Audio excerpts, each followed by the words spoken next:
মা নেই, এই সুযোগ কাদাটা নিয়ে খেলি। ইয়া কি মজা, মা বাড়িতে থাকলে তো আমাকে মাটি নিয়ে খেলতেই দিত না। আহ কি ভালো লাগছে কাদাটা খেলতে, এই ফাঁকে কাদাটা একটু খেলে নি। A few moments later.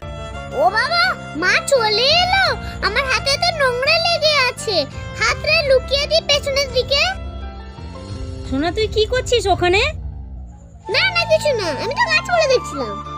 কিছু করছিস না? ও ও বাবা, মা এদিকে আসছে, হাতটা লুকাই। এই কি লুকাচ্ছিস পেছনে ওটা? না না কিছু না কিছু না।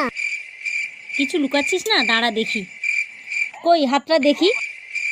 মা আমি কাদা কাটছিলাম, তুমি বকবে বলে আমি হাতটা লুকিয়ে দিয়েছি। সরি মা, তুমি বকবে না প্লিজ প্লিজ। ওরে বাবারে, আমার সোনা মেয়ে, সব সময় এরকম সত্যি কথা বলবি, ঠিক আছে সোনা?